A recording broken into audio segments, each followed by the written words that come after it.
business is an action just as much as it's a noun. There's a business, but we're doing business. We talked about that last class, standing on business. So we have to practice. I promise you, with a little bit of questioning and a little bit of conversation in this class, I'm gonna draw out skills that you currently have that you may not currently be aware of. What does it mean when you're 20 years old?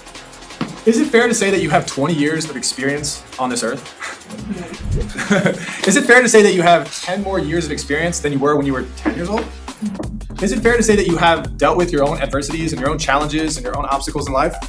Yeah, so 20 years, like it or not, is like 1/4 of the way through your life, maybe 1/5 if you're lucky, you know what I mean? But the reality is you have knowledge, you have experience, you have stories, and you have so much to offer some of these businesses. We want to know, like, how do we do this? How do we execute on satisfying customers' needs? How do we do it well, and how do we do it up quality? And how do we charge them a price that's reasonable? Those are some interesting questions. Those aren't easy questions to answer. Some of the smartest people in the world are still asking those questions. So how we use the resources we have matters. How we put them to work. Okay, one of my favorite ways to explain why do you teach business? Why is business important? I say, listen, business is everywhere.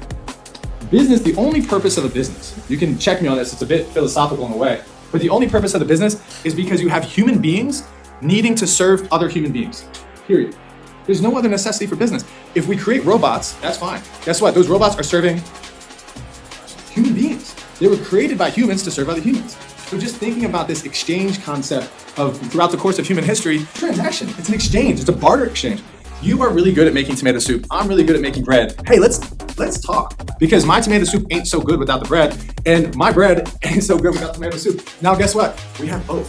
This is where business came from. These are transactions, these are exchanges. And we're getting really good at it. We're getting really efficient with it. Money is useless unless you put it to work. It's called dry powder because they have a bunch of cash, but the cash, they can't invest it. They don't know what to do with it, and it's just sitting there. In private equity, they call it dry powder.